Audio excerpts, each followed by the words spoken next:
Salut et bienvenue sur cet épisode Café Papote, un épisode enregistré lors d'un de mes lives sur Instagram sur le compte Mercredi, diffusé sur le podcast S'élever en même temps que son enfant. Je suis Maude, coach certifié chez Mercredi, mais surtout maman de 3 enfants. Ici, je t'aide à conjuguer la parentalité bienveillante avec la réalité de ton quotidien de maman. T'aider à changer de regard sur les situations que tu vis avec ton enfant pour t'en servir, pour grandir et apprendre sur toi. Hey, salut! Je suis contente de te retrouver pour ce nouvel épisode Café Papote. Alors, j'espère que le son est ok. Aujourd'hui, en fait, le sujet que je voulais te parler, c'est souvent une croyance que l'on a, nous, en tant que parents, quand notre enfant se comporte mal, quand il a un comportement qui n'est pas acceptable. Souvent, on a l'impression qu'on a raté quelque chose dans l'éducation de notre enfant, que les autres peuvent nous juger si on est un bon parent, si l'éducation qu'on donne à notre enfant est ok. Et c'est de ça que je voulais te parler aujourd'hui dans cet épisode Café Papote. Alors, pour rappel, c'est un épisode enregistré en live sur Instagram le vendredi après-midi et ensuite diffusé sur le podcast S'élever en même temps que son enfant, un épisode Café Papote qui est diffusé le mardi.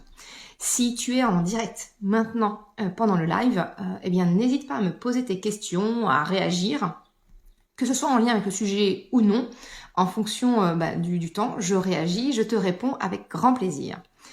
Mais voilà ce que je voulais te partager aujourd'hui. C'est cette croyance que l'on a, nous, en tant que parents, de croire que finalement, quelque part, nos enfants sont un peu la vitrine de notre valeur, de l'éducation que l'on donne à notre enfant. Quand, par exemple, je sais pas, moi, la maîtresse, un cas que j'ai eu, par exemple, un message de la maîtresse sur l'ENT qui me dit que le comportement de mon fils n'est pas celui à laquelle elle est habituée, que aujourd'hui elle constate que Krapopoulos, donc pour rappel, au moment où j'enregistre, il a 5 ans et demi, eh bien il a tendance à pousser ses camarades, à les taper, à faire des croche-pattes, à mettre des coups, et elle reconnaît pas elle reconnaît pas mon fils, elle reconnaît pas l'élève qu'elle a l'habitude de voir. Alors moi, j'ai envie de te dire, je suis tout à fait à l'aise. Alors ça me fait pas plaisir, hein, on va bien être d'accord, ça ne me fait pas plaisir de recevoir un message pour me dire que le comportement de mon fils n'est pas ok, mais je ne me sens pas attaquée, je ne me sens pas jugée dans l'éducation que je donne à mon enfant. Parce que, j'ai suffisamment travaillé sur moi, je suis suffisamment sûre de moi, la maman, l'éducation que j'apporte à mon fils. Mais effectivement, je sais que c'est quelque chose qui a tendance à nous activer quand on reçoit un avis, même quelquefois juste un regard. Tu sais ce regard des autres parents, des autres grands-parents ou autres qui passent et qui voient ton enfant qui te tape la honte finalement par son comportement. Eh bien, souvent le réflexe qu'on a nous en tant que parents, c'est de se sentir jugé. Jugé à travers le comportement de notre enfant sur comment on l'éduque, nos valeurs, voilà. Mais en fait, ce qu'il faut le but de l'épisode d'aujourd'hui, ce que j'aimerais te faire prendre conscience, c'est que finalement, mes compétences en tant que maman, en tant qu'être humain, ne se mesurent pas au comportement de mon enfant, de mes enfants. Ça n'a strictement rien à voir finalement. Nos enfants ne sont pas les vitrines de ce qu'on leur transmet. Bien sûr, on est le fruit d'une éducation, donc nos enfants aussi. Donc leur personnalité dans leur globalité va refléter en tout cas certaines choses qu'on a pu passer. Mais certainement pas à un moment T, pris à un moment précis. On ne sait pas ce qui peut se passer à ce moment-là. Peut-être que cette fameuse semaine où effectivement j'ai reçu le message de la maîtresse qui me disait que Krapopoulos avait tendance à taper, bousculer ses camarades. Oui, c'était un moment de vie dans lequel il n'était pas très bien. Il y avait des chamboulements émotionnels à la maison et c'était sans doute sa façon à lui d'exprimer son mal-être, d'exprimer un truc qui n'allait pas. Quand tu vois un enfant qui se roule par terre au parc parce qu'il ne veut pas partir, qu'il pique une comédie dans le supermarché parce que sa maman ou son papa lui a refusé tel ou tel paquet, en fait, c'est un instant T qui ne vient pas, qui n'est pas représentatif de la personne en son entier, de ton enfant. Déjà, rien que, la base, c'est de se dire, finalement, le comportement d'un enfant n'est pas le reflet de son entière personnalité. C'est le reflet d'un instant T, de comment il vit, ou il vit mal certaines choses.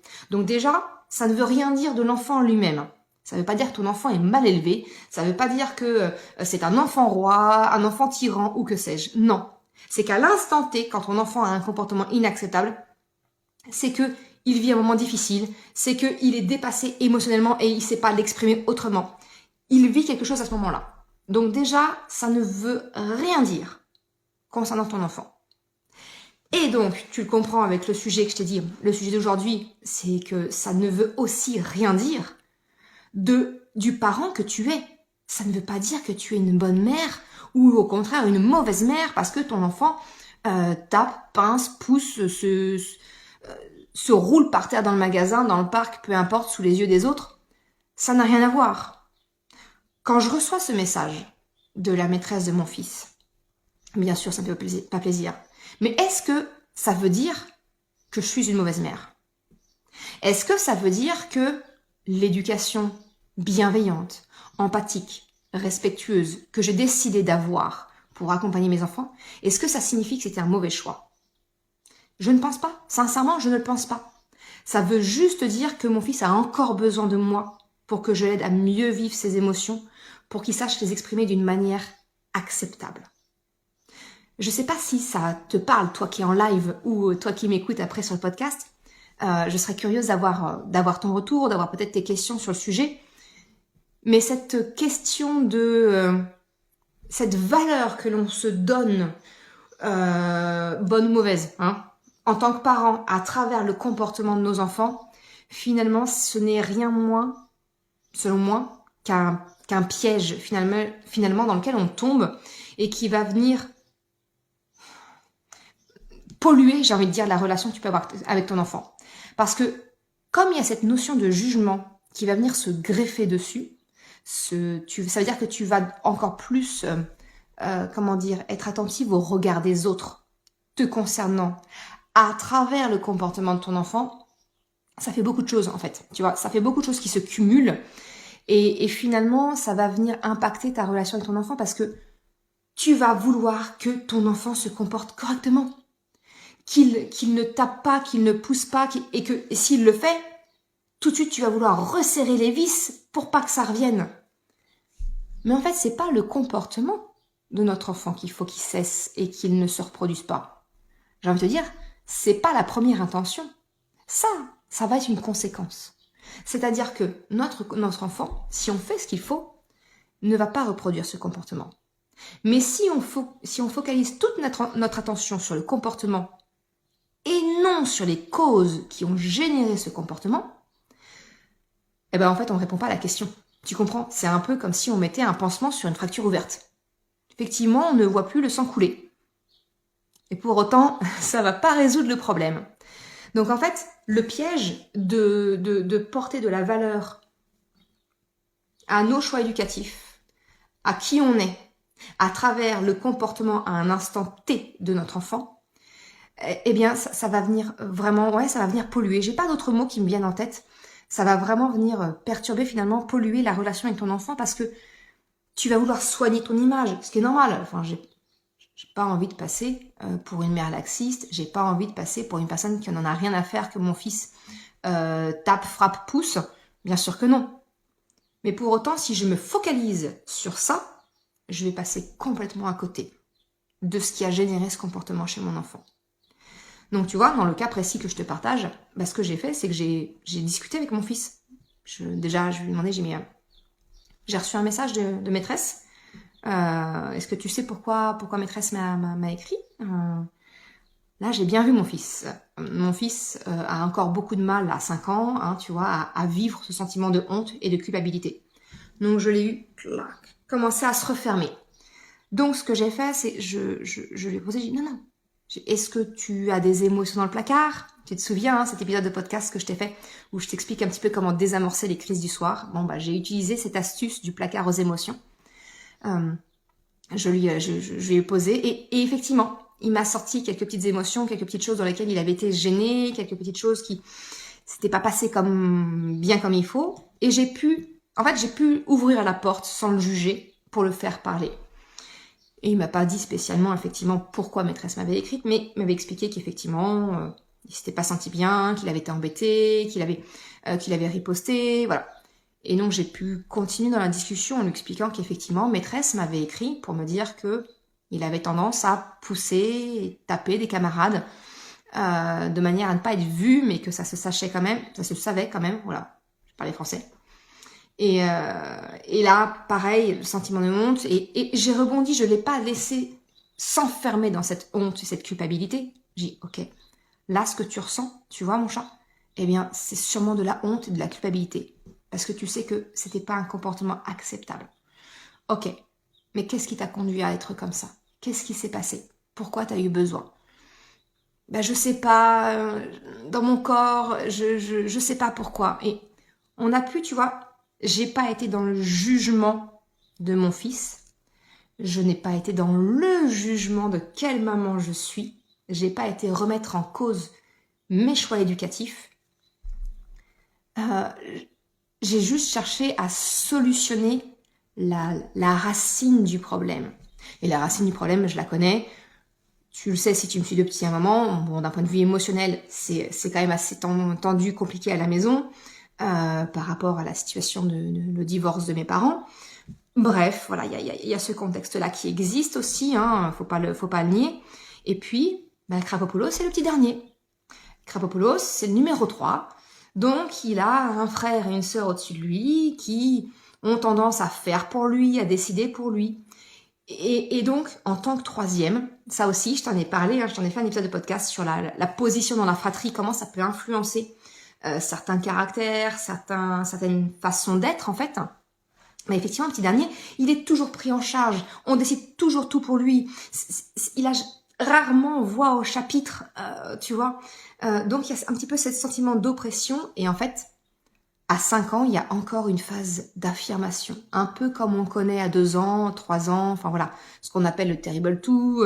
Comment on appelle ça aussi, la phase des 4 ans? Enfin bref. On donne plein de noms à ça. Ce n'est ni plus ni moins que des phases d'affirmation des enfants. Donc là, Krapopoulos, ça devait sans doute être un peu trop pour lui à gérer entre les émotions d'un côté, le fait qu'il puisse pas s'affirmer comme il veut à la maison. Eh ben, il a choisi le moyen à l'école de s'affirmer en bousculant un peu, tu vois, en utilisant la force finalement, en utilisant le physique pour s'imposer et se faire entendre. Donc tu vois, ça n'a rien... Ouais, fucking four. Merci Finette. Fucking four, c'est ça.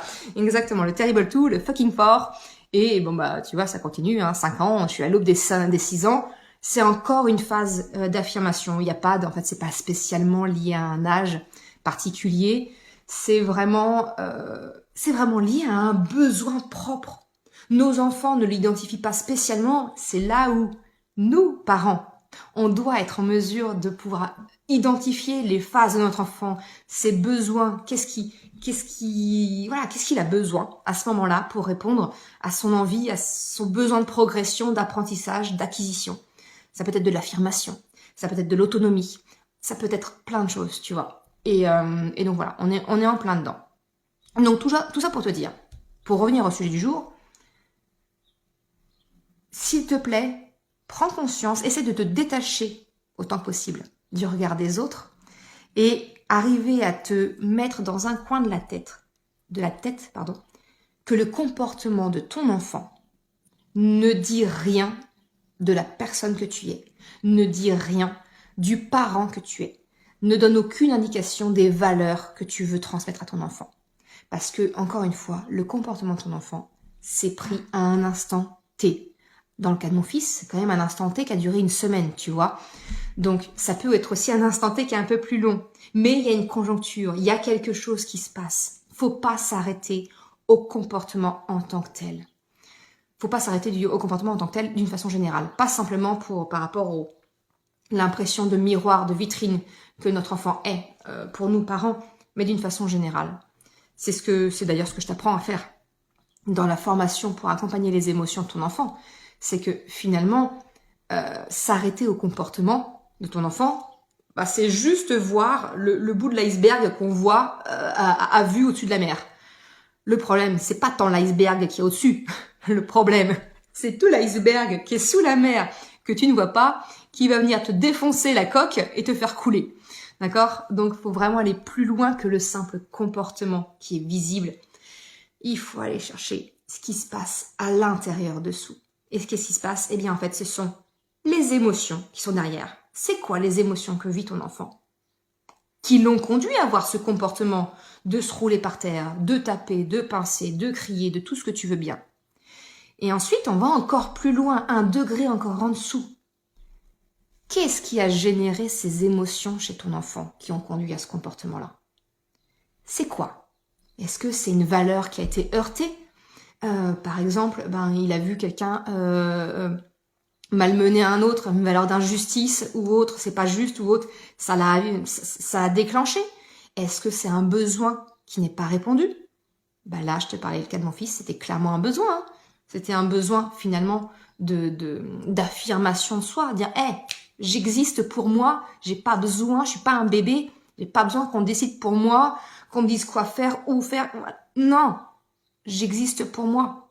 Ça peut être un besoin d'autonomie, notamment à cette période cruciale des 18 mois, 2 ans, là, c'est vraiment un besoin flagrant d'autonomie parce que l'enfant sort du stade bébé où on décide quand est-ce qu'on le couche, quand est-ce qu'on le nourrit, quand est-ce qu'on le change, tu vois. Et à un moment donné, non, je veux reprendre du pouvoir, je veux décider moi quand je veux aller aux toilettes. Je veux décider moi de quand je veux manger, de ce que je veux manger, voilà. Tu vois, ça c'est un besoin d'autonomie par exemple. Donc, tout ça pour dire. Encore une fois, tu le sais, les épisodes Café Papote, je ne les prépare pas. Je prends juste un sujet, quelque chose qui est passé dans mon quotidien ou une question que tu m'as posée. Parce que, encore une fois, si tu vas sur merrecredi.com/confidence au pluriel, tu peux me poser tes questions et je m'en sers aussi d'inspiration pour les épisodes Café Papote. Et donc, ils ne sont pas préparés. Je prends le sujet et je blablate. Je suis avec toi en live sur Instagram. Je réponds à tes questions. J'interagis avec toi et je te parle un petit peu de ce sujet. Donc, le sujet d'aujourd'hui, c'était vraiment ça. C'était essayer de t'aider à prendre conscience que le comportement de ton enfant n'est pas le reflet du parent que tu es, n'est pas le reflet de tes choix éducatifs. C'est pas parce que ton enfant se comporte mal c'est bien sûr, mais moi aussi, mes 3 enfants ont encore des comportements qui ne sont pas acceptables. J'ai envie de te dire, c'est comme ça qu'ils apprennent. C'est avec les erreurs, c'est avec les expériences qu'ils apprennent. Donc bien sûr, il y en aura encore et toujours. C'est ça, accompagner son enfant aussi. C'est dire, là, c'est pas le choix, c'est pas le meilleur choix que t'as fait. Hein. Clairement, on est bien d'accord. Voilà. Mais c'est de se dire que le comportement de ton enfant ne doit pas venir remettre en question ton choix éducatif. Si tu fais le choix d'une éducation bienveillante, empathique, avec respect de ton enfant, ne viens pas, s'il te plaît, en fait, le but pour moi, c'est vraiment de te dire, ne viens pas douter quand ton enfant est perçu dans un mauvais comportement en te disant, en fait, peut-être que l'éducation bienveillante, ça marche pas. Mais ça n'a rien à voir, en fait. Alors déjà, le vocabulaire de dire ça marche pas, c'est pas un appareil électrique, hein. Donc non, ça ne marche pas, ça ne fonctionne pas. C'est pas une technique, c'est une façon d'être. C'est pas une façon de faire, c'est une façon d'être avec son enfant.